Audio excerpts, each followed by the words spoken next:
Okay, so the objective for today is to classify root systems.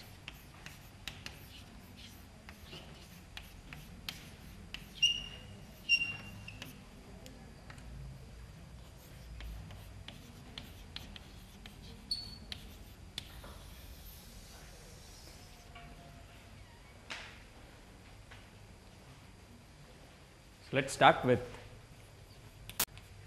a reduced root system. So let me assume V R be reduced root system of rank L, and let's assume we have a form be a positive definite.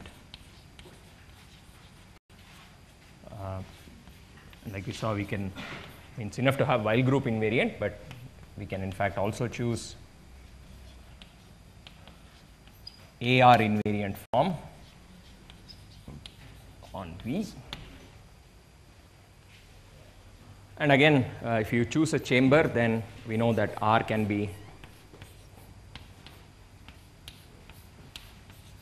written as R plus union R minus. So here I am suppressing the fact that I have chosen a chamber to do this, and inside R plus we can find the base. Okay, so that's the setup. And now in order to classify, so last time I just mentioned that philosophically or maybe even practically, though it will be hard to implement it in practice, but in principle, the set B contains all the information about the root system, because once you know B and something more, you know the Cartan integers. So as long as you know this matrix A, whose ijth entry is just n alpha I alpha j, where because the alpha i's are just the elements of the basis.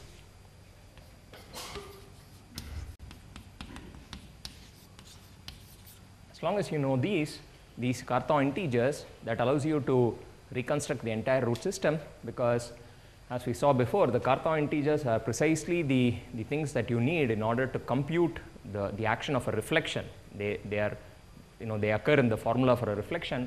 Once you know these Cartan integers, you would be able to figure out how each simple reflection acts. And we showed last time that the while group is generated by the simple reflections, and also that the entire root system is nothing but the union of the orbits of the simple roots. So you could start with the simple roots, apply all elements of the while group, it will generate one set of roots, and you keep doing this starting with each simple root, and what you will get will be the entire root system. So in principle, these Cartan integers contain all data you need to reconstruct the root system. And of course, we know, what exactly do these mean, and we said this last time. This is in fact a matrix which moves along diagonal, and off diagonal entries are some non-positive integers. And again, we also know that n alpha I alpha j, these numbers for all i's and j's essentially contain information about the angles and the relative lengths of roots. Right? So if you know this, and of course you will need to know the other pairing Cartan integer. I. Given these two things, we know that, what does this tell us? This tells us what the angle is between alpha I and alpha j, and it tells us the relative root lengths. Right? So the geometry of that pair of roots is encoded by that pair of Cartan integers. Okay, now before we sort of go ahead, just a lemma, let's which sort of says, what happens if you're talking about irreducible root system. So I want to classify all root systems, and it is enough to classify irreducible ones. After all, everything else is a direct sum of irreducible root systems, right, by definition. So lemma, if R is irreducible,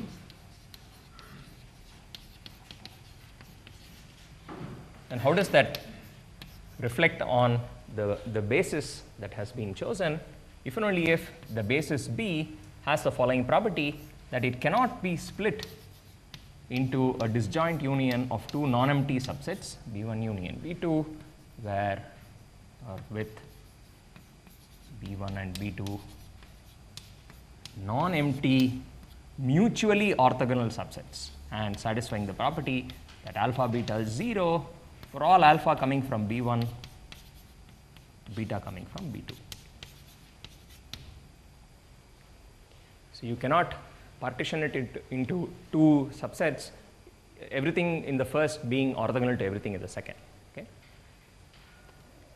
And the proof is more or less from the definition, because if you remember what it meant for something to be a direct sum of root systems, it said something like you could split the vector space into two parts, and the R1 is whatever lies in V1, R2 is whatever lies in V2. And the fact that this form is W invariant will mean that V1 and V2, the two parts into which you split the vector space, are actually orthogonal with respect to that form. Okay? So in some, well, I'll just say proof exercise, but it should be straightforward from just the definitions. So that tells us that in order to classify irreducible root systems in terms of the geometry of the basis, we are essentially looking at the following situation, that this set alpha 1 through alpha L cannot be split into two mutually orthogonal pieces. Okay, and we will soon see a nice way of reformulating this fact in terms of graphs. What it will soon say is that a certain graph is connected. Okay, so it says you cannot have two disconnected components. Okay, so now as I mentioned last time, this fellow here is called the Cartan matrix. So A is called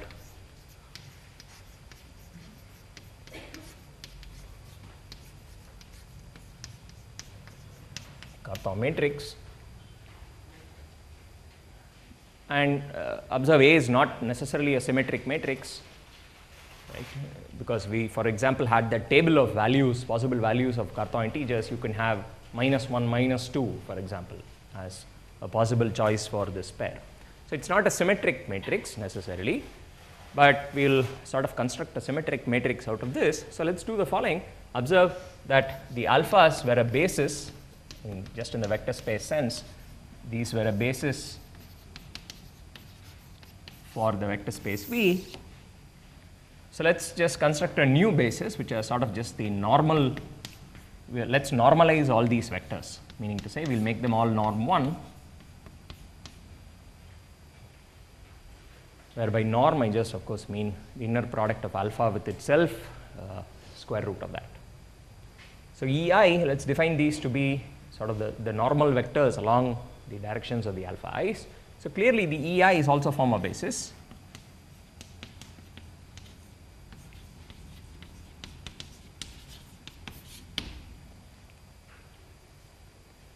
And we can sort of also work out what the inner products between the EI's look like. Okay, so let's figure out what the inner products between the EI's look like. So observe, we are talking about normal vectors. So if say these were the alphas, say if this is okay, so I know they make an obtuse angle. Suppose alpha I and alpha j are these vectors which have some angle theta between them. The EI's are of course just the normal vectors along those directions. And so their inner product is just norm of EI, norm of EJ, cosine of theta. So it will just reduce to cosine of theta. Okay, but theta is the angle between I and j. Maybe we should call it theta ij. So it's cosine of theta ij. Okay, so which means that recall from that table that there are only finitely many choices for the angle between a pair of roots. And in this case especially, since we know that the n's are negative numbers, there are only finitely many possibilities. So what are the possibilities for these angles theta ij's? Well, okay, let me just reproduce that part of the table. So the n's, n alpha I, alpha j. So in each case, I have to say the angle theta ij. So here remember both are negative numbers, well, non-zero. So one of them 0, the other is 0. The angle is pi over 2. You can have both -1s where the angle is 2 pi over 3. So let me rewrite this as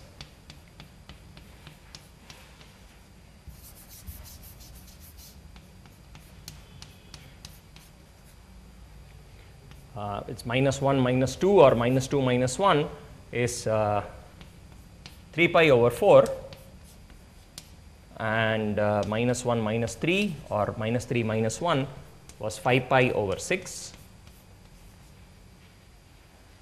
So these are the 4 possible angles that can be there between two simple roots.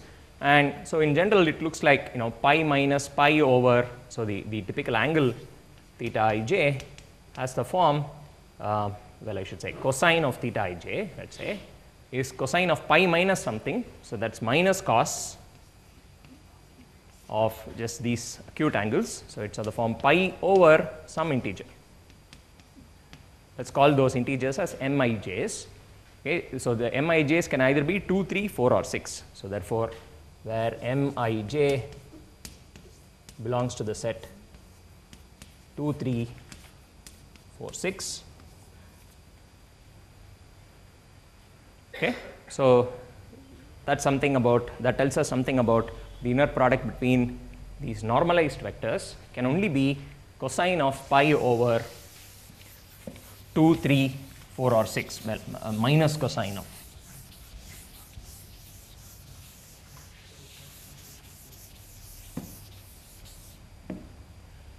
So now let's look at, so I sort of started by saying that the matrix A is not symmetric, but let's construct something that is in fact symmetric, which is the inner products between these EIs. So let's define this matrix G, whose ijth entry is now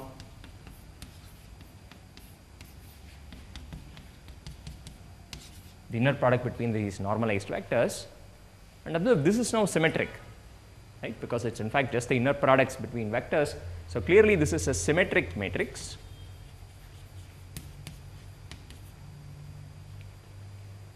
And in fact something more, right, what else can one say about this matrix?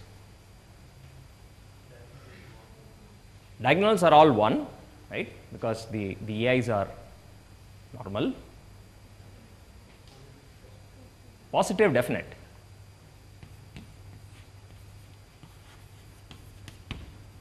Right. This matrix is positive definite. And why is that? This is because you're, all you're doing is you're taking a positive definite form and taking the matrix of that form with respect to any basis. Right? That will already give you a positive definite form. This is often called the Gram matrix or the Gramian of the form. With respect to the chosen basis. So in this case, the basis EIs.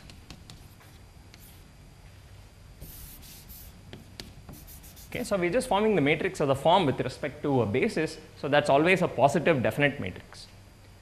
Okay, so now we can sort of, if we sort of followed the chain of arguments so far, starting with the root system, we constructed a symmetric matrix G, which is positive definite, and with the further constraint that all its entries have the following form. So let me call the ijth entry as Gij of this matrix as the form minus cos over mij's, where the mij's can be any of the numbers 2, 3, 4 or 6.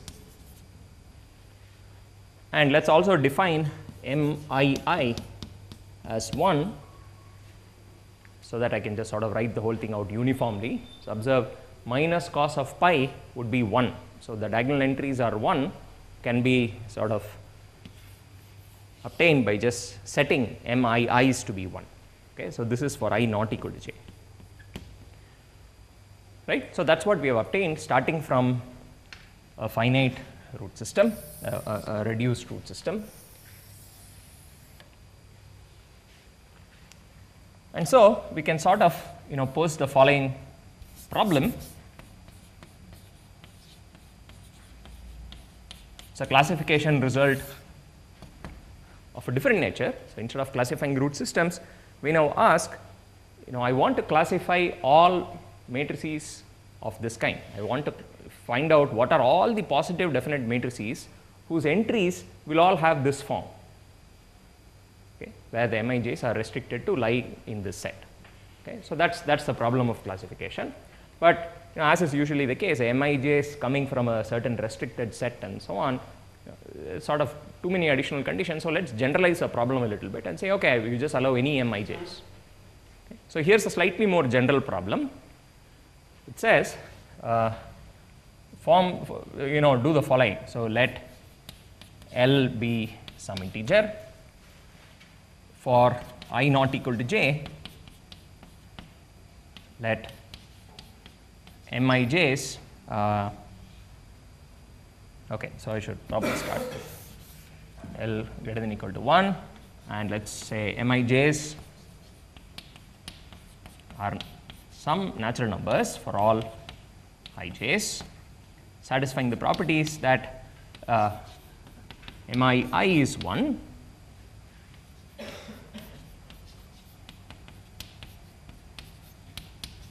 and the rest of the Mij's are at least 2. Okay. So, let us just ask for L square natural numbers and I should say and symmetric, because I want Mij to equal Mjn. So, let us see such that 1, 2 and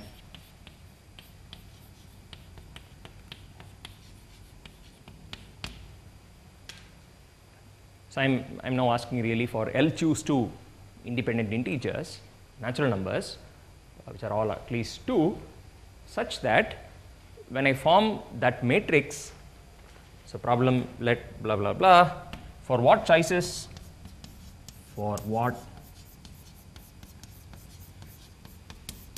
choices of these numbers Mij is the matrix G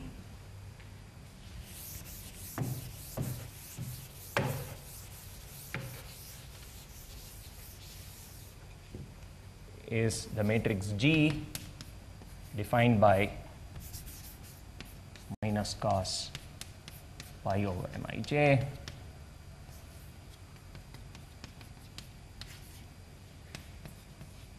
positive definite.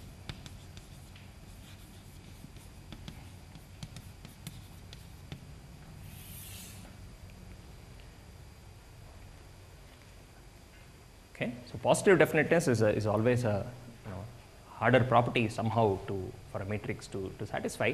So, the claim is you form a matrix of this kind using the data of the Mij's, and now you ask what Mij's can I choose to ensure that the resulting matrix is positive definite. Okay.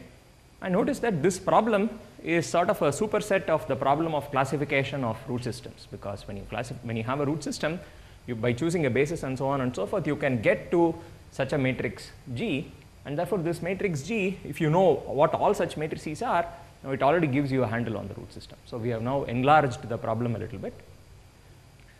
And okay, I guess I should have said something else, which is, maybe I will leave that as exercise, which is when you start with the root system and construct this matrix G, remember there was a choice involved, which is a choice of a chamber. Right? We chose a chamber and thereby obtained a basis B, and we kept track of, then we normalized the vectors and we got all these numbers. Now, if you chose a different basis B, you would still get the same matrix. Okay? That is something that one will want to check, right? Up to reordering of the indices. Okay? So, exercise show that if B is another basis, if B is maybe I would say if B dash is any basis of the root system R, meaning to say for any choice of splitting, pick the indecomposables, then prove that, show that, okay, then the matrix G dash that you obtain is equals G up to permutation of the index set is the same as G, the same as the matrix G obtained from B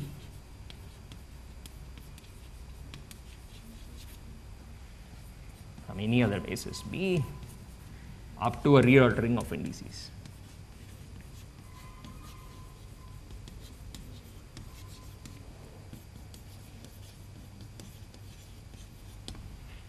And again, we have sort of done the theorem that you need to use here, which is the action of the while group on the chambers. The while group acts transitively on chambers, and so you will sort of have to show it acts transitively on basis as well.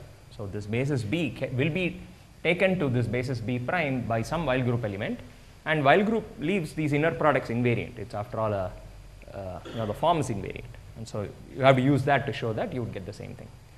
Okay, so at least at this point we have a well-defined matrix G starting from a root system, right? Doesn't depend on the choice of the basis. Okay, so now we will have to try and classify such matrices which are positive definite.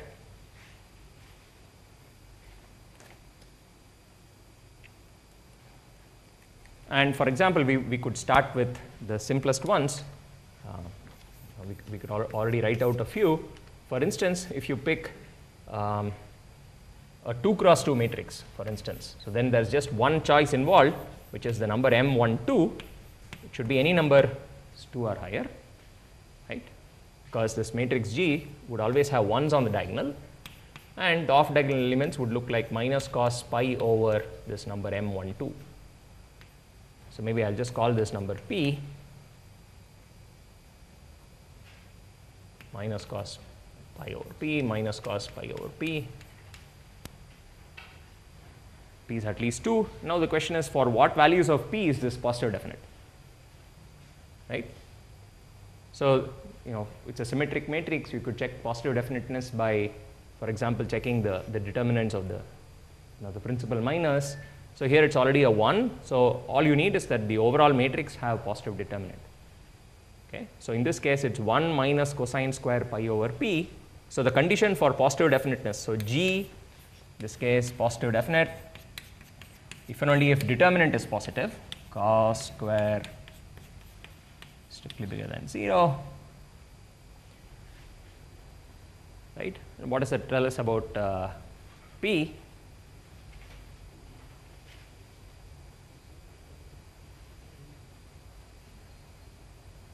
So P is 2 or higher, right? P is 2, you're okay, it's 1.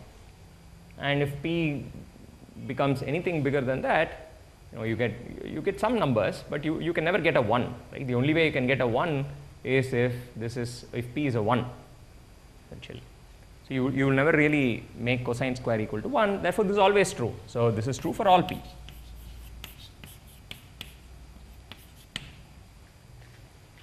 So in fact, every 2 cross 2 matrix of this form is automatically positive definite. Okay? And maybe I should just make those noises right now, but at some point, so this problem here is also related to another classification problem of while groups in some sense. So just like you want to classify root systems, you can classify the underlying while groups, but the enlarged problem where you no longer require that the Mij's belong to this restricted set is now the classification of groups which are sort of like while groups, which are called reflection groups. Okay? And so in some sense, what we are really trying to do here is classify reflection groups, and it turns out that these 2 cross 2 matrices correspond to the various dihedral groups. So you have corresponding to each number P at least 2, you have a dihedral group of order 2P, right? So something which is generated by 1 r square r to the P minus 1, and then you'll have some reflection SR square. Right? So recall, for every P you will have a dihedral group which contains these elements, and somehow this 2 cross 2 matrix is, it tells you something about this dihedral. I mean, in the scheme of classification for reflection groups, this matrix corresponds to the dihedral group. Okay, but 3 and higher rank is already more subtle business.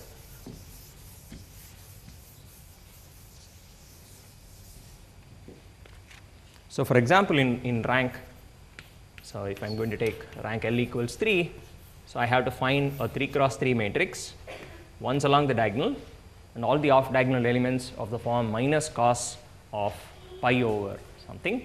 So for example, if you pick all these Mij's, M12, M13, M23, suppose I pick them all to be 3. Okay, so I'm just choosing the m's in a certain fashion. So the cosine of pi over 3, that was half. So right. So cosine square. So I'm looking at 1. Oh no, I'm just looking at minus cos of pi over 3. Right. So that's going to be a minus half. So I'm choosing these numbers to be minus cos pi over 3. So that's the matrix I get, for example. And is this positive definite?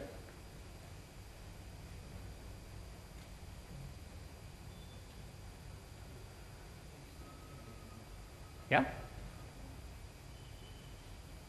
Why?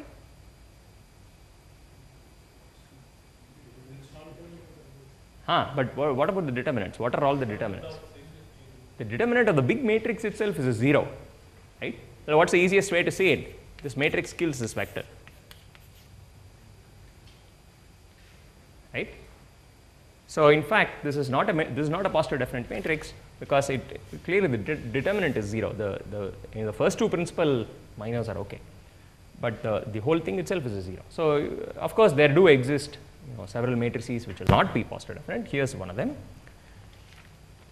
And so now what we want to do is to attempt to classify these, where the classification result will always, so I sort of gave this as some kind of prototypical example. The classification result that the various steps we'll carry out will always try to do this. So they will try to analyze various configurations of M's and rule out certain forbidden configurations by producing things of which will violate positive definiteness. For example, you produce vectors whose norm would be 0 or whose norms would be negative and so on, if the form defined by, if you choose a form defined by certain Mij's. Okay, so in order to do this classification itself, we sort of need a notational shortcut, and that's what are called Coxeter graphs. Okay, this is not a new notion or any such thing. It's just a notational shortcut. It's the same piece of information that's contained in that matrix G, meaning it's just those numbers Mij's. You just keep track of the numbers Mij's sort of in a more diagrammatic fashion.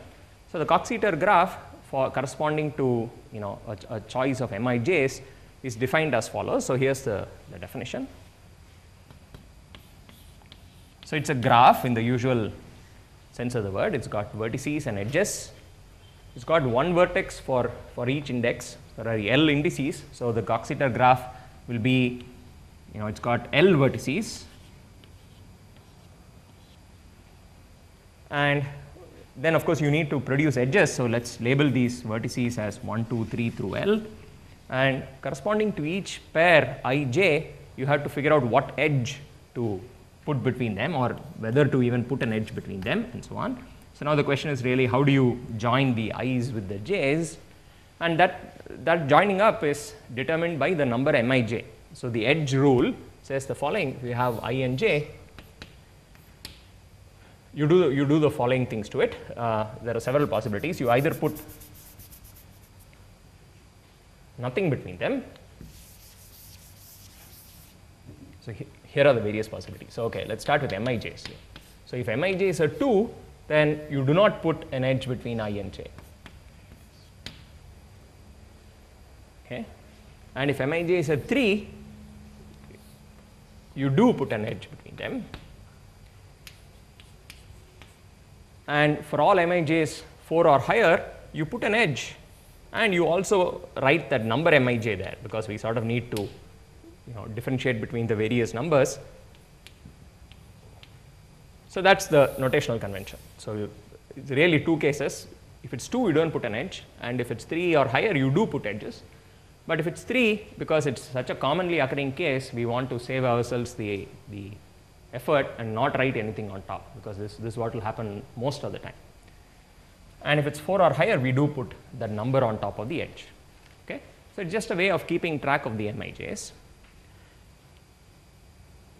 For example, the Coxeter graph of this matrix G is, you have 3 edges, 3 vertices, 1, 2, and 3.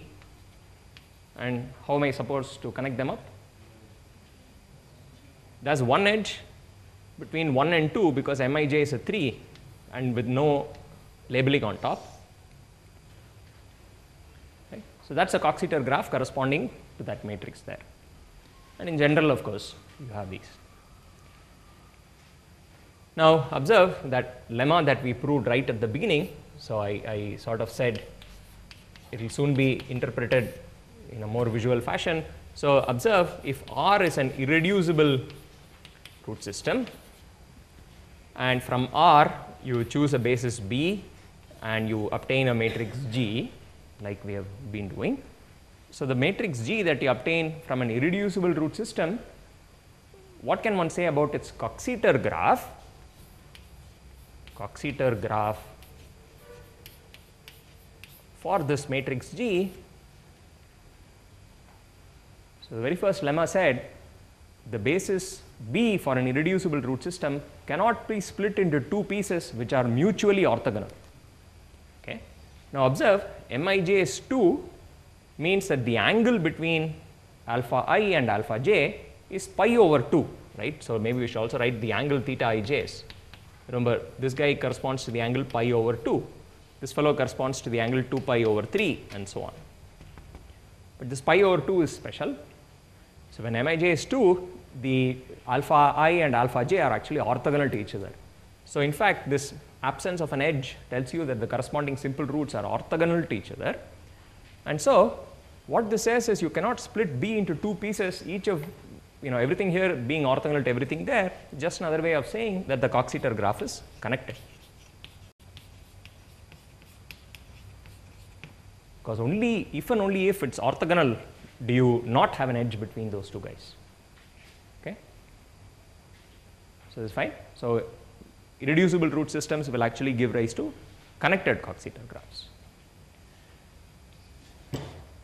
And again, by even in the setup of this more general problem where you allow any Mij's, you can still define this notion of connectedness, right. I mean, you convert this matrix G into a graph and then you just say, let's only study connected graphs because disconnected ones can always be thought of as a union of connected graphs.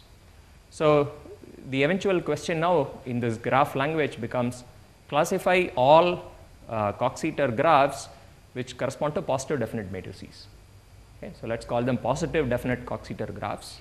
So the problem now says classify all connected positive definite Coxeter graphs.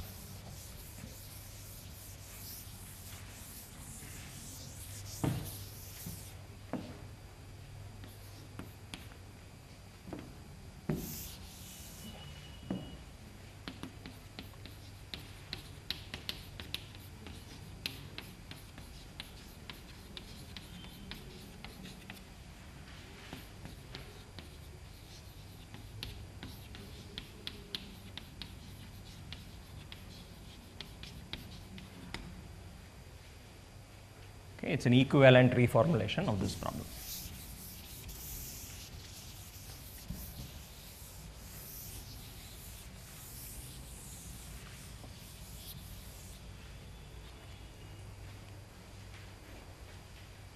Okay, so there are sort of,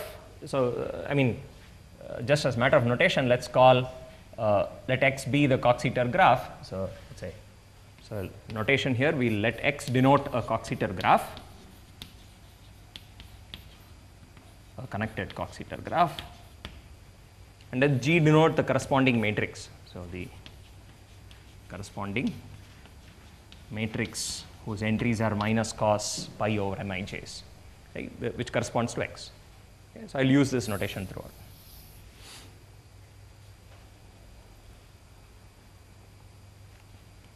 Okay, so there are sort of three main lemmas that one uses in this classification procedure. So let me just write them all out. So there are three important lemmas, classifying lemmas. So lemma 1, so these lemmas try to figure out what configurations are forbidden.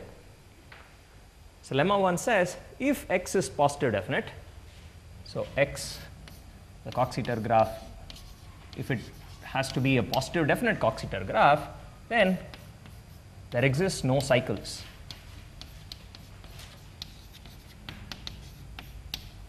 In other words, X is a tree.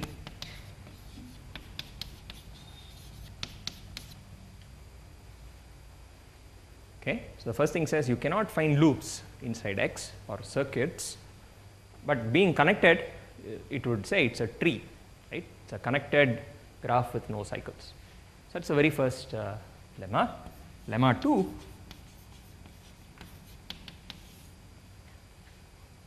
Sort of analyzes the neighborhoods of vertices in the graph.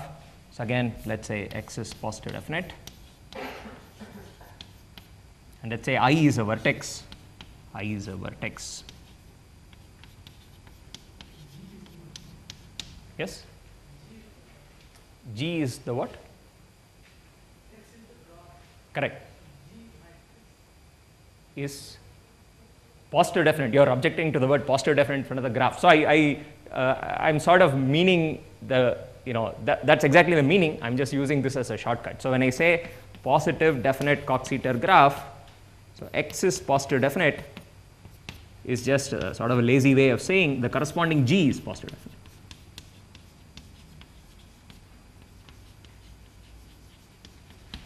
Yeah, that's just my notation in some sense, terminology.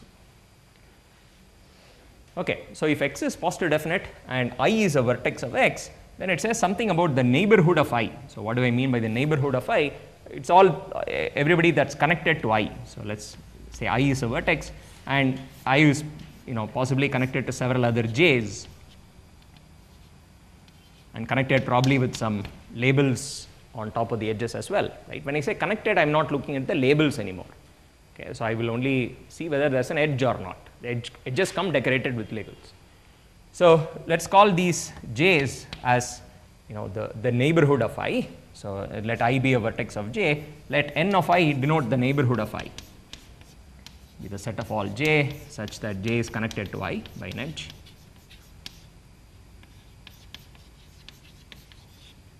Set of neighbors of I doesn't include I itself. Then lemma 2 analyzes the neighborhood of I for each I. So it says for each I, the neighbors should satisfy the following relation: J belonging to the neighborhood of I, the corresponding numbers Gij's, right? Remember now the edge labels are being used. There are Mij's on top of the labels, and we just look at cosine square of pi over Mij. That would be Gij's. So it says at every vertex, the sum of the squares of these numbers has to be less than 1. Okay. So it gives you, it's sort of a local condition. At every vertex, it says something about the edge labels, that the sum of the squares of cosine square, the sum of cosine square over pi over Mij's should work out to be a number strictly smaller than 1.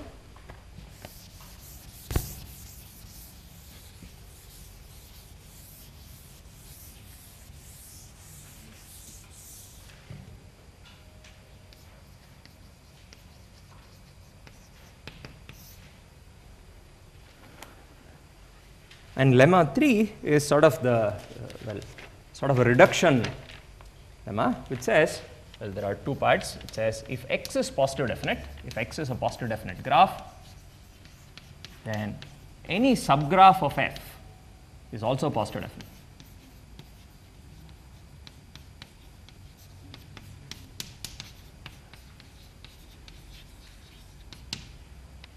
Where by subgraph, we mean you take a subset of the vertices and you take all the edges which connect the vertices within the subgraph. So you forget about edges which start from something in this graph and go to something which is not in the subgraph, right? You only pick all edges which are completely contained within the subgraph. So the subgraph just means subset of vertices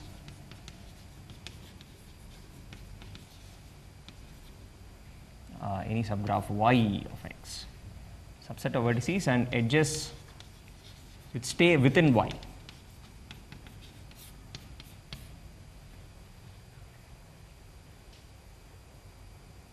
Okay. What? You have to choose all the edges, but which stay within Y. But if something starts in a vertex in y and goes out, then you don't choose it. Okay. So if x is positive definite, every subgraph is positive definite. And part B is sort of the same idea in some sense, which is, so in some sense this. Suppose you choose two vertices in x which are in y. Ah. I mean, that's how you get the vertices of y. Correct. You must join all the edges that, Well, you. Where in x in y are all the edges in x between those two. Yes. Yeah. So for example, if you had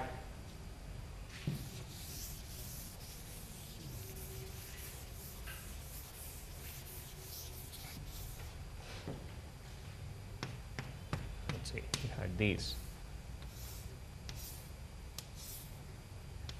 Suppose that were x, and if y were only these three vertices, say 1, 2, and 3, then the subgraph y would be this one.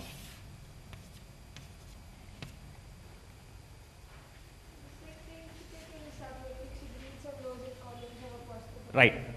Exactly right. Okay. So this is just saying that if you take a matrix G, you look at the corresponding matrix G and you do the following. You delete some rows and columns, meaning you pick a subset of the index set. You delete those columns and the corresponding rows.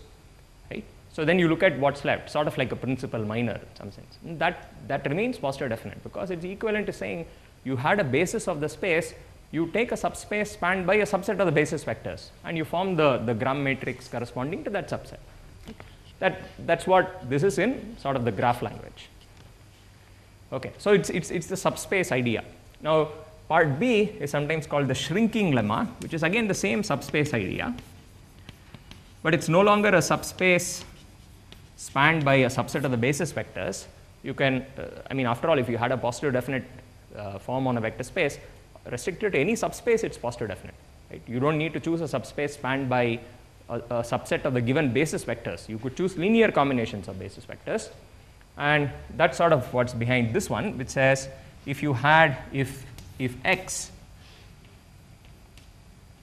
had the following form, it sort of has two diagrams, two Coxeter graphs y and z, which are connected. So y, let's say there exists a certain distinguished vertex in y and a distinguished vertex in z, which are connected by what's usually called a simply laced chain, meaning to say it's just a chain with no labels on top, meaning to say all the Mij's are 3.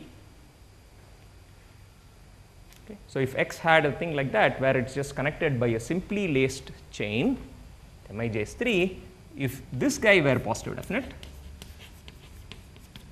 then it says you can just shrink the chain to a point and you will still get something positive definite. Then let's call this x tilde, defined by keep the diagrams y and z as they are, but just connect the distinguished vertex of y to the distinguished vertex of z. Shrink whatever was in the middle, and that remains positive definite.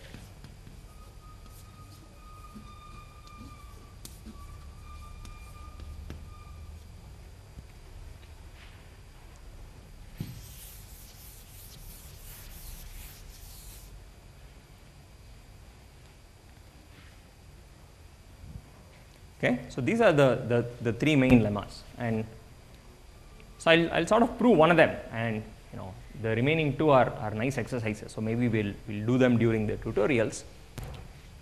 Now let's just prove, say, lemma 1. So all these proofs are easy. They all sort of work along similar lines. So let me just indicate one of them, for example. So if x is a positive definite graph, the claim is it cannot have a cycle. Okay. So suppose it did. So if x is your Coxeter graph, and let's say there exists some cycle in x, and of course there could be several other things, right? It's a much bigger graph which contains a cycle.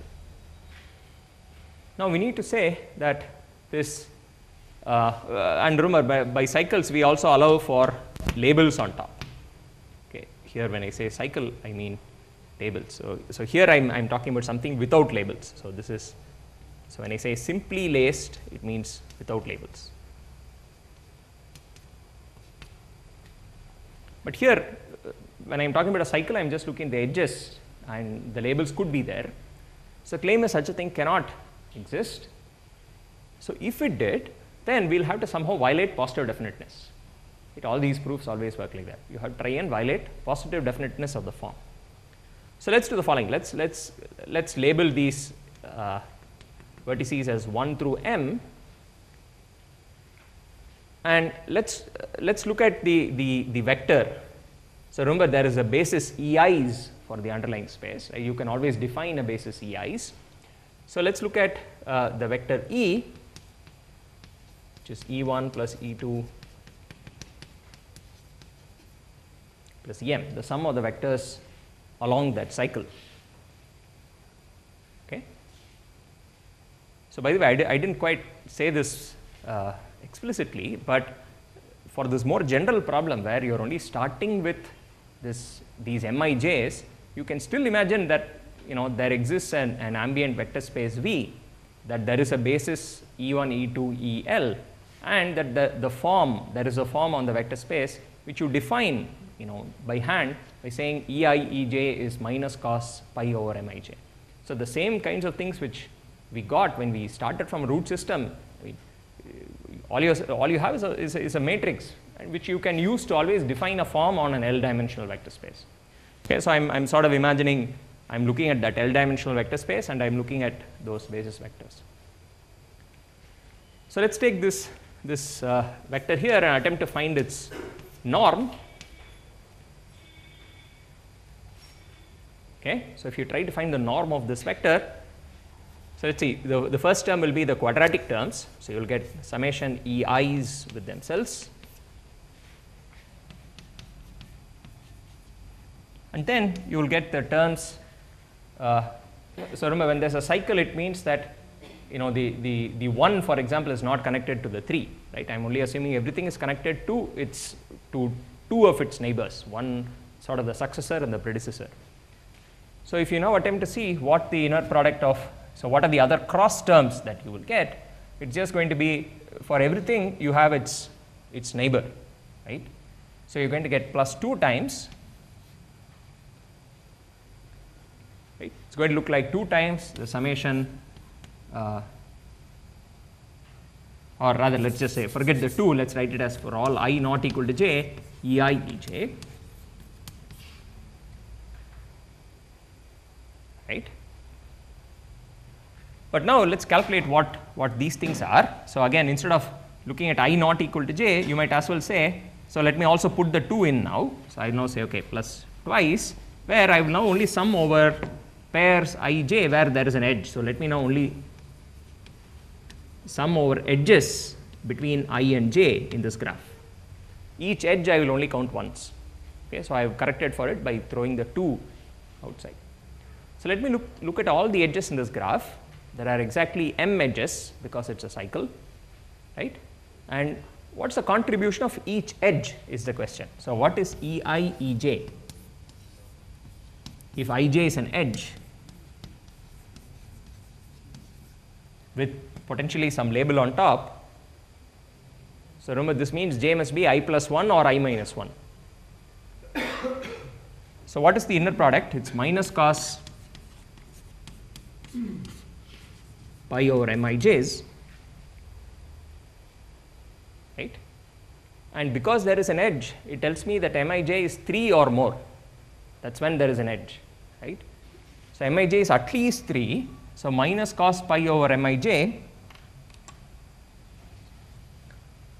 is less than or equal to minus cos pi over 3.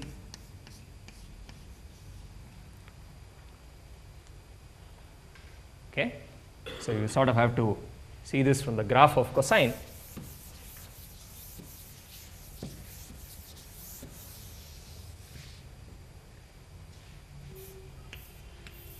So here's how cosine x behaves.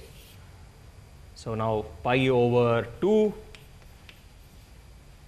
pi over 3, pi over 4, and so on, pi over 5, blah blah. So you are now looking at pi over 3 and things to the left of pi over 3. You are attempting to find cos of pi over 3, pi over 4, blah blah. Now they are all at least half. right? All these cosines that we need to compute are at least half, they lie above half. Therefore, minus cos of that is less than or equal to minus half. So, therefore, this is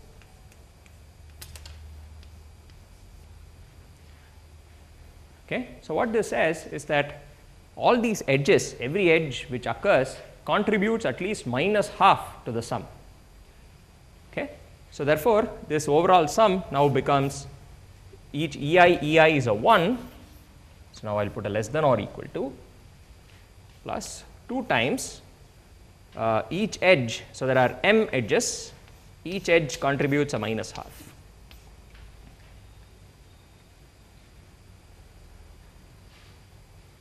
It's fine. So, all I have done is just take the contributions of all the edges, and because there are m edges, this tells me that this is less than or equal to 0. So, what this says is that this vector E, which is clearly non-zero in this vector space, being a sum of basis vectors, it is certainly a non-zero element of the vector space, has to have norm 0 or lower, which means that the form cannot be positive definite, which implies the form is not positive. In other words, the matrix G is not positive definite, and therefore the graph X is not positive definite. Okay, so this means G is not positive definite, or in other words, X is not a positive definite graph. Yes?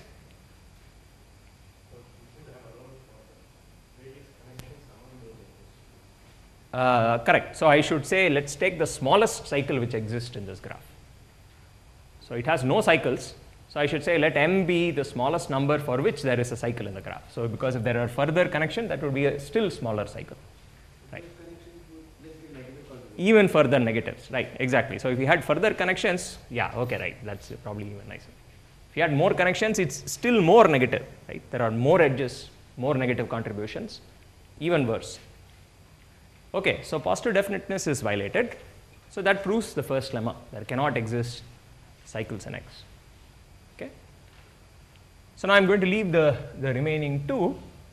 The proofs, like I said, are not hard, they are more or less the same thing. For example, maybe I should just say what you would need. Here you would sort of need the notion of orthogonal projection, for example. So, remember, if you have an inner product space, you have this notion of orthogonal projection. You can take a vector, project it onto a space, and then when you do the projection, you have Pythagoras' rule, which says that the projection itself will be smaller than the hypotenuse in length, and that's exactly this thing. This is the hypotenuse, and that would end up being the norm of the projection. So, you do a calculation like that. This, as we have already seen, is just the subspace principle. If the form is positive definite on the whole space, it's positive definite on any subspace.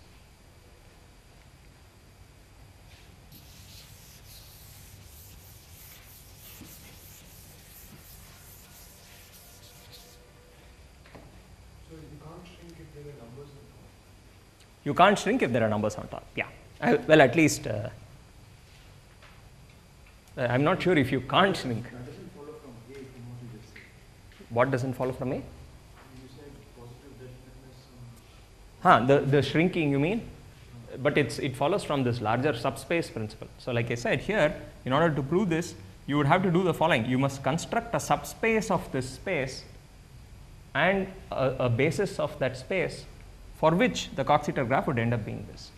So, what you do is you would keep everything the same except for things on this chain. So, there are several basis vectors on this chain. You just, for example, do the same thing. You look at the sum of those basis vectors, and that would now be a new basis vector. And so, you do things in Y, things in Z, and the sum of the chain. That will now be a new basis with respect to which the Coxeter graph will be this. Okay, so let us sort of harvest the corollaries. So, several configurations which are now forbidden. So, for example, the very first thing says you cannot have vertices of very high degree, for example. So, here are various corollaries. Observe any vertex I can have. So, the degree of a vertex is the number of outgoing edges. So, claim is it can be at most 3. So, the degree of any vertex is at most 3.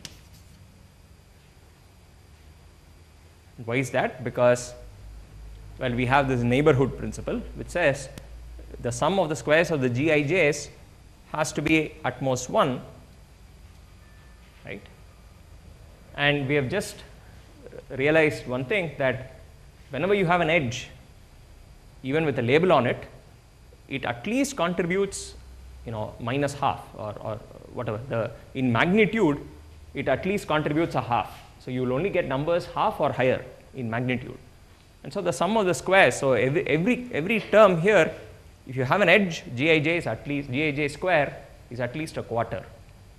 Okay? For every edge, there is a contribution of a quarter, and so you can have at most 3 edges, because the 4th edge will already violate this principle. Okay?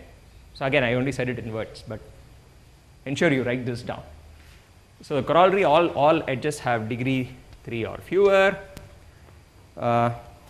Further corollary about, and also observe, if this number 3 were attained, if degree was 3, then the same argument says that the contributions of the 3 edges must have to be quarter, quarter, quarter, right? So meaning to say, you cannot have labels on top of these edges anymore. All these edges must correspond to Mij equals 3, because if Mij's were higher, then this principle is again going to be violated. Okay? And to see this, you must see what happens if at least one of them becomes pi over 4.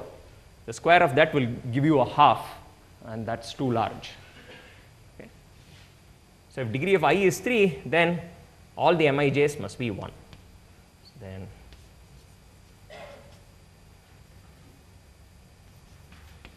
these Mij's, all the Mij's must be 3 for all j's in the neighborhood of I. Okay, again by the same principle. So those are 2 corollaries. Corollary 3 says, if there exists a pair of vertices I and j for which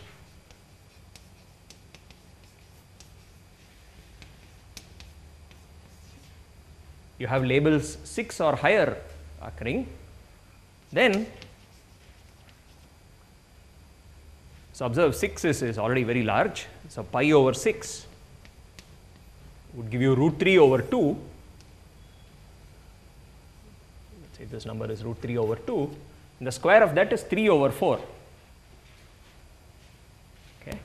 So if you plug it back into this equation, even if one of these numbers is a 6, then the contribution there is already a 3/4, okay? Which means there is only remaining space for 1/4, but we know that any other edge would contribute a 1/4, right? So in other words, there is no further space. Okay? So if there is a pair of vertices for which Mij is 6 or higher, then there are only 2 vertices in the graph with that number m whatever ij stuck on top. These are the only 2 vertices that can exist, because j cannot be connected to anything more. It will violate that condition. I cannot be connected to anything more, but the graph is connected. Therefore, this will have to be the only 2 things that are there. So it already says large labels cannot occur. 6 or higher will already force the graph to be this. And such graphs we have already seen. These are the 2 cross 2 fellows. So sort of more consequences. If there exists a vertex of degree 3,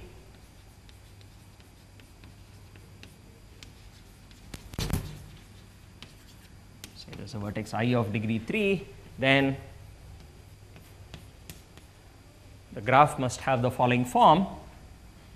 So you have that vertex I of degree 3, and it's of course connected to 3 other vertices, but each of what happens here is, well, in each of these 3 arms you only have a simply laced chain.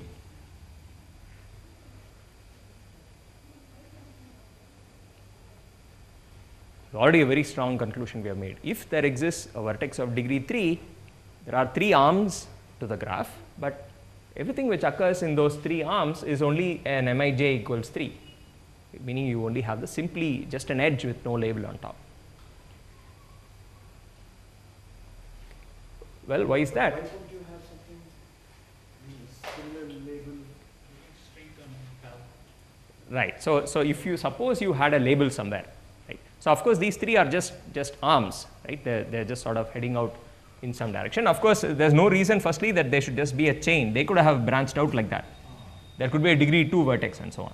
But now this is just a consequence of the shrinking lemma. So suppose some vertex here branched out into 2 like that, then you would use the shrinking lemma to sort of look, you keep going down this arm as long as you only have these simply laced edges, and you pick the first point of departure, the first place where you do not get a simply laced edge anymore, meaning for example it branches into 2 or there is a label, so something not good happens.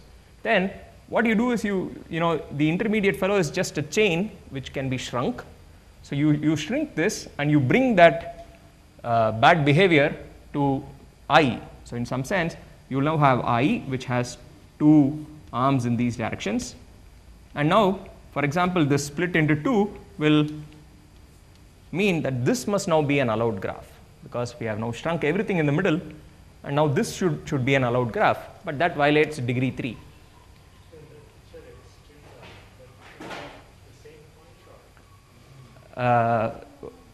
No, these two are 2 separate points.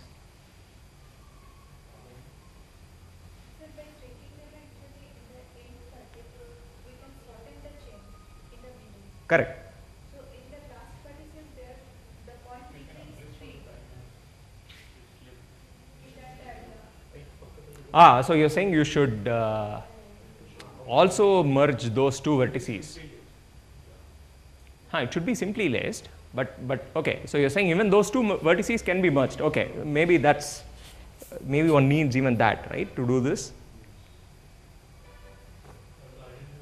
Correct. You can even do this one further step, one further shrinking by the same logic. Okay, it's kind of harder to draw, I imagine, but okay. So maybe we should also state that. So you can in fact do better. You can make these 2 vertices even the same. So you can identify these 2 vertices. So let's just put something in the middle. You imagine this as having moved there. So you can actually do that. Okay, so yeah, I guess you will need that here. So after all, we are shrinking everything to I. So you would violate, degree 3, for example. So again, I'm not really looking at all possible scenarios here, but you should certainly do that for yourself to convince yourself it works. Similarly, if you have a label which is not 3, then again by shrinking, you would end up with I connected to say even 3 things, but one of which has a label, and that's also not allowed according to what we just said. Right? So shrinking will always produce a diagram which is forbidden. Okay? That's the goal. I mean that's the way the argument works. Unless X has this form. If X is just a thing like this, then by shrinking you will never be able to contradict anything. You will always get diagrams which are allowed. So that's the case if it's a vertex of degree 3. If all vertices have degree 2 or less, or of degree 2 or less, then which means it's just a string, a chain,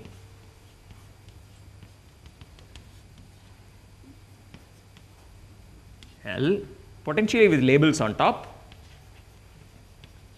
and so on, then X must look like this, where at most one of the labels, I mean there is a label on at most one edge. There exists at most one Mij which is 4 or higher. Meaning to say it's simply laced except with an exception of one single edge on which you can have a label. And again, why is that? If you had 2 labels, by shrinking, you would be able to get it to, you'd be able to get it to a case where you've got a single vertex from which there are 2 edges emanating, both of which have labels, and that will again violate one of the corollaries. Okay, I guess I didn't. lemma 2, exactly, yeah. So if you have mij's which are 4 or more, then it will violate lemma 2. Essentially 1 by root 2 square plus 1 by root 2 square would be a 1. Exactly. So at most one of the fellows has a label. Okay. So anyway, in some sense, I guess I'm not really doing, everything. I'm not really dotting all the i's and so on, but all the basic arguments are here. So it's sort of a fun exercise to, really look at all the configurations.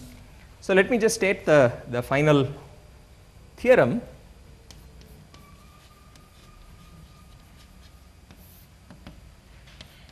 The positive definite connected, the connected positive definite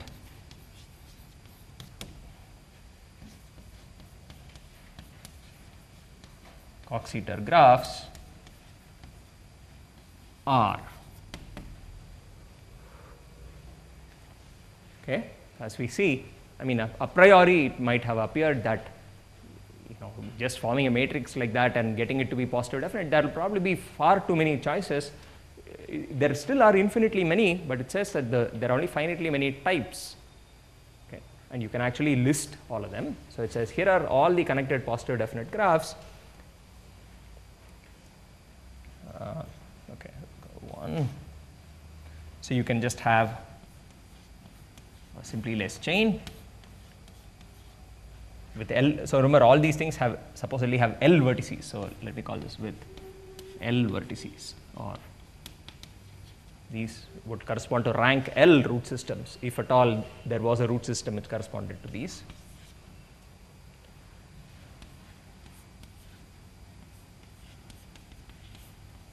So if it's a chain, I said at most one of them can have a label 4 or higher. There is one with 4 in it.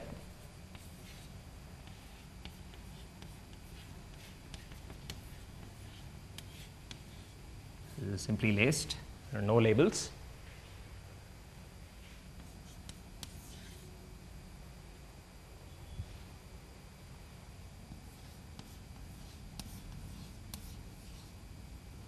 So 4 on it. So it's only got, so we're already done. So these guys have L. Okay, I should be a bit careful. So maybe I'll just state it against the respective graphs. These are where in each of these cases I am assuming there are L vertices.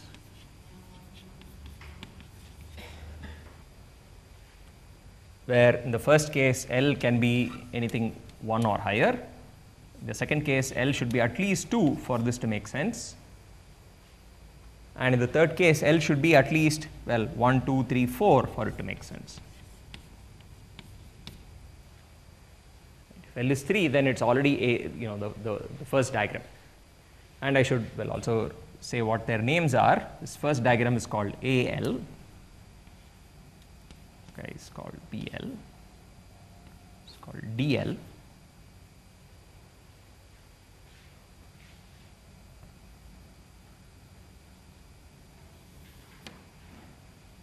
This diagram here only has 4 vertices. It's called F4.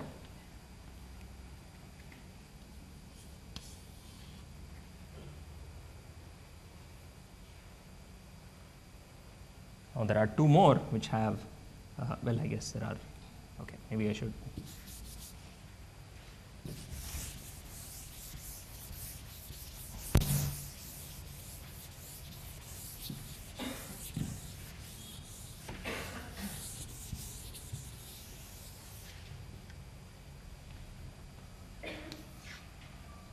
Put these together. These are the ones with the index 5, the label 5 on them. 5.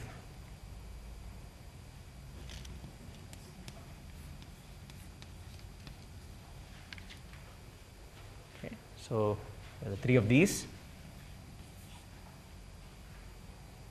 And the final ones are the dihedral groups that we have already seen.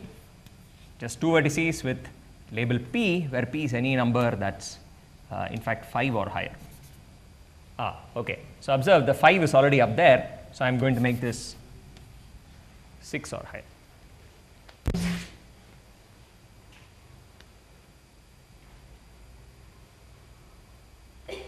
Okay.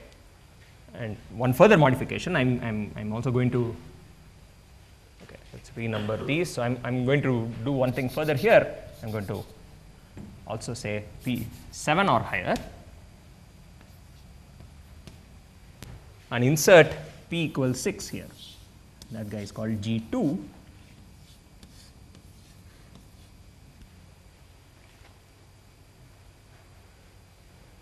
Okay, so I'm just sort of moving things around, but still the same set. Here, that's the Mij. So for every pair of vertices, I've got the number Mij, right? So the inner product Eij should be minus cos pi over 4 in this case. Similarly, here the inner product is minus cos pi over 6 between these two vectors, and so on. So those numbers just keep track of the Mijs. Okay, this is a complete list of positive definite Coxeter graphs. And I mean, all the ingredients are already there, including several of the sort of the reduction steps. Okay, and observe that, yeah, I have sort of forgotten the three main things. More renumbering here.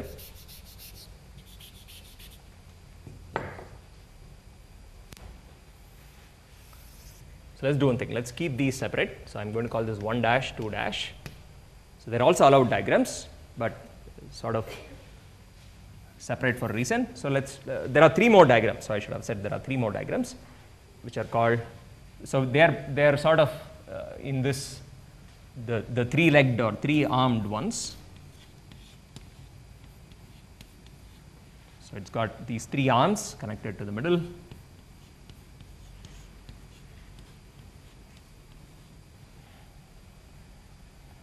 Let's put them here.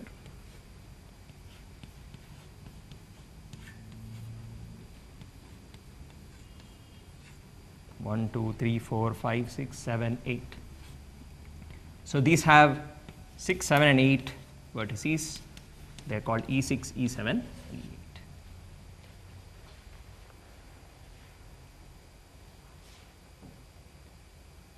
Okay, so this is now the complete list of positive definite Coxeter graphs. And there's a reason why I sort of called those as the dashes.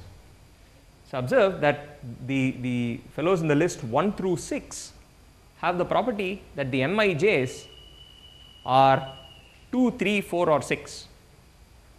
Right? So all I've done, the way I've categorized them is these fellows are the ones which have Mijs 2, 3, 4, or 6, and the ones with dashes in them have 5s or numbers bigger than 6, for example. So these are not part of that restricted set.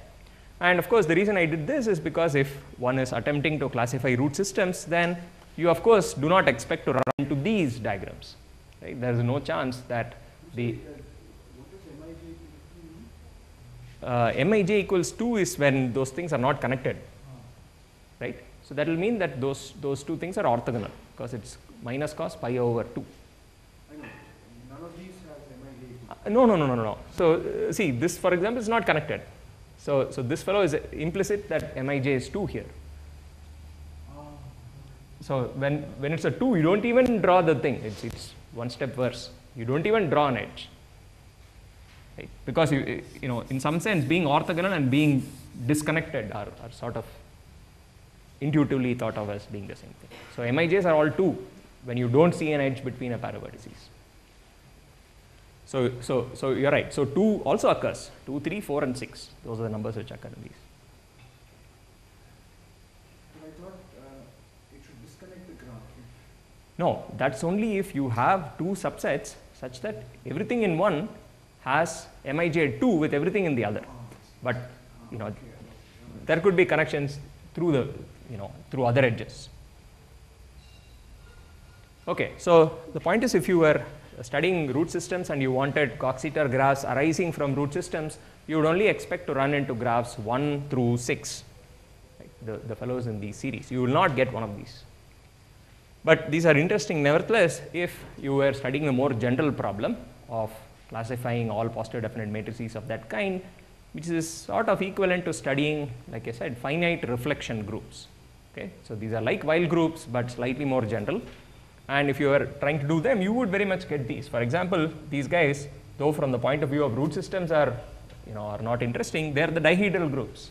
For every value of p, it does make sense, and it's an interesting group theoretic object. It's a dihedral group, and each of these fellows is in fact also a very interesting fellow. Well, for example, this is just a dihedral group, but these two arise as symmetries of solids. Right? What are they? H3. So what solids are they? Icosahedron and the. Okay. So in fact, you can think of these as symmetries of some solids, the groups themselves. So they're all interesting groups, but from the point of view of root systems, these are the only ones which are important. Okay, and of course this is still not the complete picture, because see the implication was only one way so far. So also I should also do something more.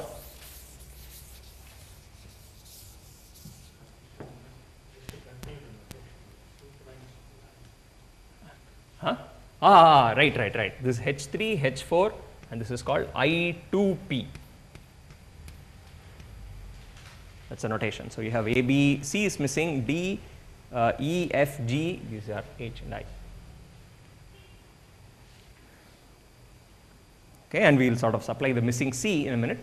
So remember all these. Okay, so let me get back to root system. So if R is a root system, again I've chosen a basis B, from which you got, well, B is just a set of alpha ij's, I mean the set of alpha i's, from which we got, for a start, we got the Cartan matrix. But we said, oh, Cartan matrix is not symmetric and so on and so forth, and said, okay, forget it, let's normalize the vectors and form the matrix of the form with respect to that normalized basis, and we got this other matrix G, and it's those matrices G that we have actually classified. Okay? So at this point, you can think of it as saying that when you sort of decided to replace G by A, no, replace A by G, then what you lost in the process was the following: the information about lengths. Right? Because when two things form an angle of 45 degrees or 135 degrees, one of them is root 2 times the other. Now we don't really know which one is longer, which one is shorter. Right? So you can think of these Coxeter graphs as giving you all possible configurations of angles between roots. Okay? It only remembers the angles between your various simple roots, but along the way we have forgotten the ratio of the lengths. But it's very easy to put it back, and we'll do that. So now recall, as we have seen before in this table, if alpha I, alpha j, the angle is pi over, sorry, what is it? It's 2 pi over 3, right? So it's pi minus pi by 3, then the lengths are equal, alpha I over alpha j is 1.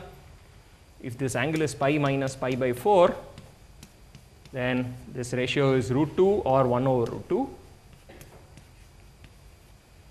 And if this angle is pi minus pi by 6, so 150 degrees, then this ratio is root 3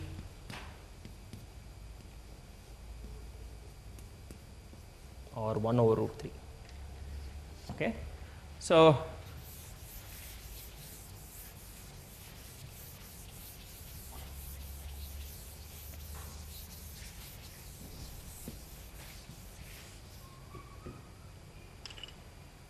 now the question is, given a root system, what are all the possible configurations of the simple roots, keeping track of both lengths and angles?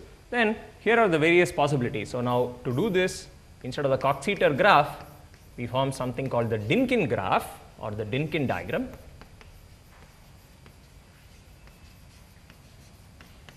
Root system R, starting from the root system, you've got the basis. Now here's what you do, you sort of look at, so here's the relation between the Coxeter graph and the Dynkin graph. So suppose in the Coxeter graph,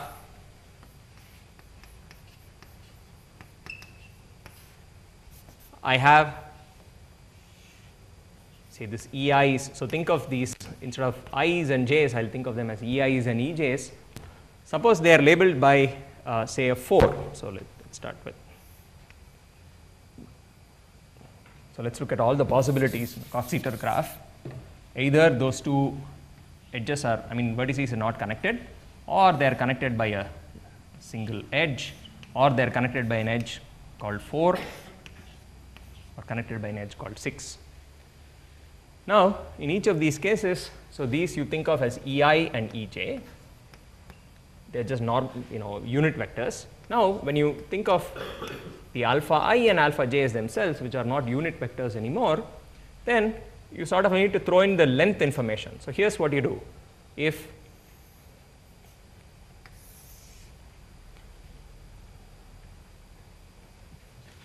let's draw the correspondence here.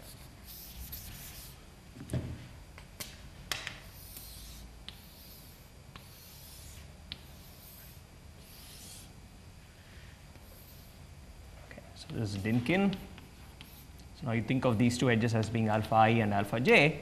So here you still do the same thing. If those two edges, those two alphas, if the EIs don't have an edge, it means alphas are orthogonal, and there you can say nothing about the relative lengths, right? There it's sort of undetermined. There's no information available. So we just don't connect them. If EI and EJ are connected by a single edge, they make a 120-degree angle and therefore have the same length. And the notation here is the same. Alpha and alpha j have the same length and make a 120-degree angle, just is denoted like that. Now here is where you start getting into trouble. So 4 means you have EI and EJ making a 135-degree angle, and one of them is root 2 times the other, right, lengthwise. So we need to keep track of which is longer than which. So here's how it's done. If alpha I is bigger than alpha j, so instead of just drawing a single line, so we draw a double bond. Okay, this double bond now means 4.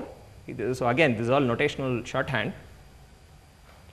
And we draw an angle to say this, we draw a greater than symbol or an arrow to say that EI is longer than EJ. Alpha I is longer than alpha j. Okay, so when you see a double bond with an arrow, it means that the thing on one side is longer than the other. So this is root 2 times that. And the angle is 45, and that's encoded by the double bond. It says that it's the number Mij is a 4. So this is if alpha I is longer.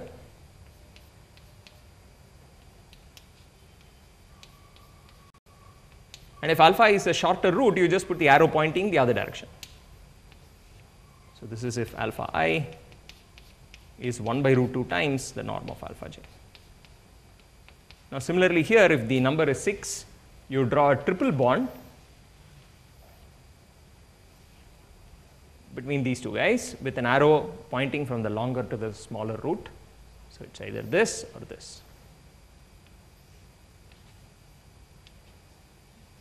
Okay, depending on whether I is longer or j is longer. Okay, so you need a further notational shorthand to also keep track of root lengths. And the angles are being kept track of by the number of bonds in the thing. So now, therefore, we can now form, given a root system, you can form its so-called Dynkin diagram, which is obtained by using this prescription. First choose basis and then figure out what angles and lengths appear. So from this whole classification result, it's clear that for the moment, if you throw out the length information, then clearly the Cox-Seater graph, which underlies the Dynkin graph, must be one of these fellows. So the Dynkin graph is a further decoration of one of these Cox-Seater graphs. That much is clear. But it's just a question of choices. We now have to figure out if there is a 4, is the guy on the left longer or the guy on the right longer. Right? Maybe only one of them will actually arise as the Dynkin diagram of a root system. Similarly here, do you put an arrow here or an arrow pointing the other way around? Right? So you need a further verification as to which direction, arrows in which direction would actually correspond to root systems. But it turns out to be a really happy situation that arrows in both directions actually give rise to root systems. So in fact, the work is already done. Okay? So the final theorem says, so I'll sort of be very lazy and sort of just do it here. So this theorem said that the connected Cox-Seater graphs, so the corresponding statement here is the Dynkin diagrams or connected Dynkin diagrams but remember connected is the same as irreducibility of the root system. So, the Dynkin diagrams of irreducible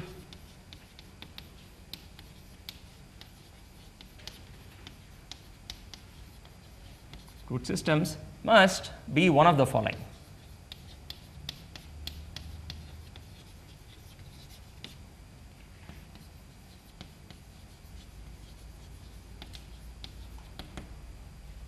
So, at this moment I guess all I am saying is it must be one of the following, meaning to say, there may or may not exist a root system with any given Dynkin diagram, but I am just making a long list at least. Okay, so the first, the AL, you don't do anything to it because it's already, the Coxeter graph would be the same. Now,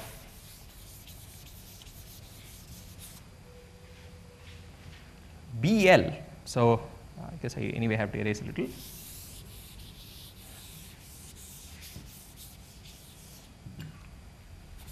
So, I said there is a choice here. BL involves the following: you take the guy on the left longer than the fellow on the right. Okay. So, I mean, it's just notation or terminology. Again, you will always have to remember which is which. C, the missing alphabet, is the other choice.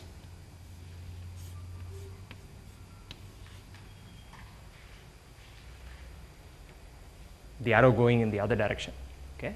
So, it's something that at some point you will have to figure out your own way of remembering this, which is B and which is C, and D, of course, there is no change. D is the same diagram.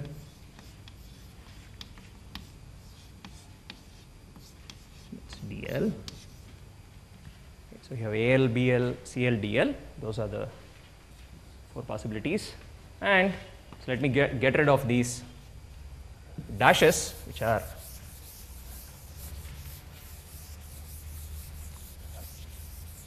not going to correspond to root systems. So, then there is 5, which is E6, E7, E8.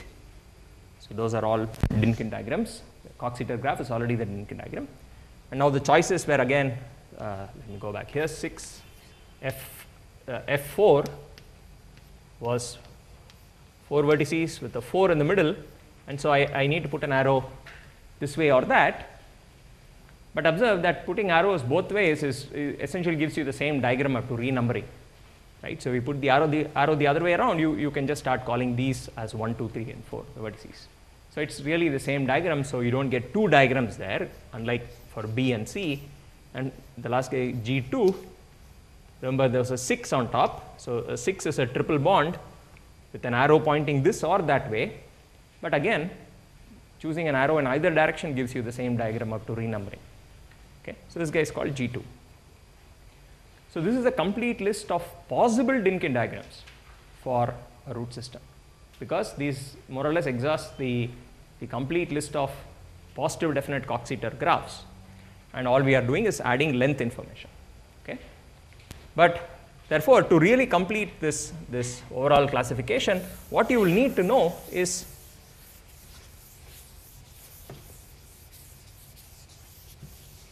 the following theorem, which sort of again is best verified, I think, as part of the tutorials, because it's really a prescription for each root system, and one just has to verify it to ensure it's exactly what we want.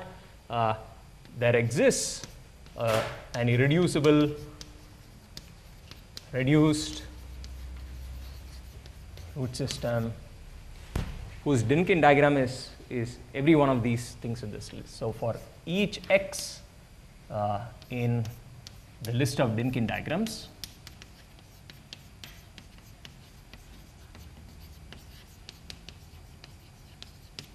there exists an irreducible reduced root system with Dynkin diagram equal to x.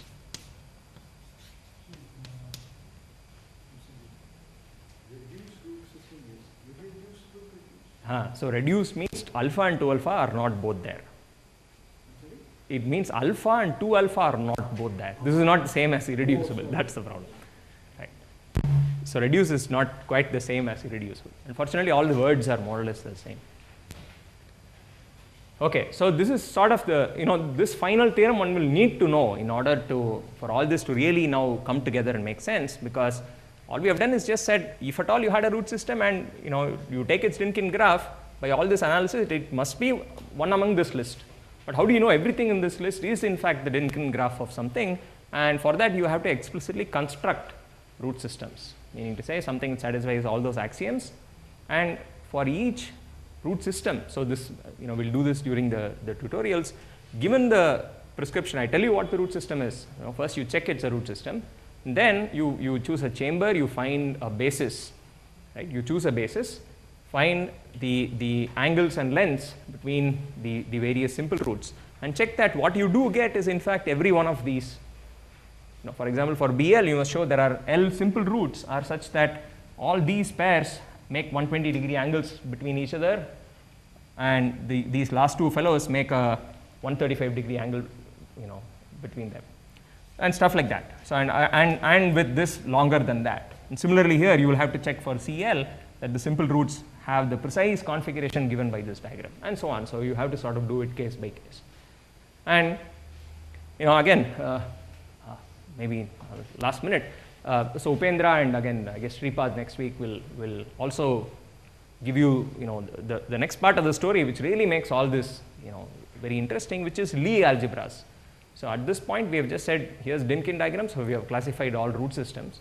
But what's interesting is, for every one of these root systems, there exists a semi-simple Lie algebra. In fact, a simple Lie algebra, whose root system will turn out to be, the corresponding root system that we construct. So for every one of these, there is a Lie algebra. Okay?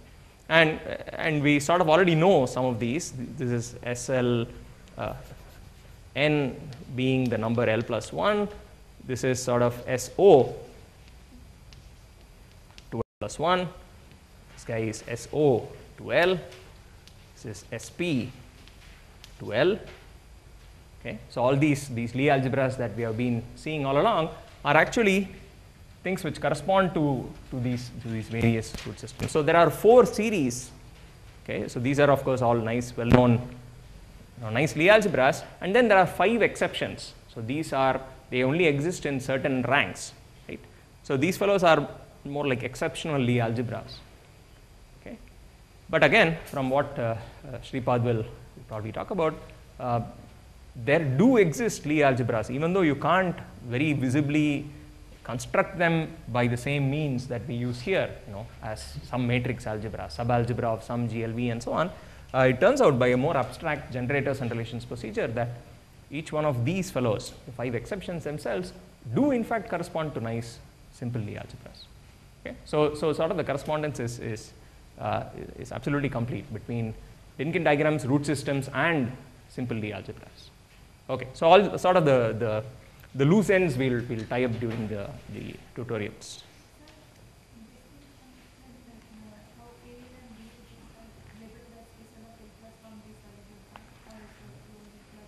Right? Yes. What? Each of these diagrams actually correspond to one of these Lie algebras. Correct. And from one diagram, we can see what kind of Lie algebra it is. From the diagram, you can say what kind of Lie algebra it is. Yes. That thing you explain once again. I mean, how can we understand this? Well, I haven't said anything about it besides the statement. So Upendra will probably say something more about the correspondence, I guess, of root systems with semi-simple Lie algebra. So given a semi-simple Lie algebra, there's a natural root system which arises. Okay, so and these diagrams you can think of as just being a further shrinking of the data. Instead of the full root system, you only work with a basis for the root system. So in some sense, the root system and this diagram are the same, because this is the basis and that's the full root system. That's the only difference. But root system corresponding Lie algebras is the next important link, and that's something that Upendra will talk about.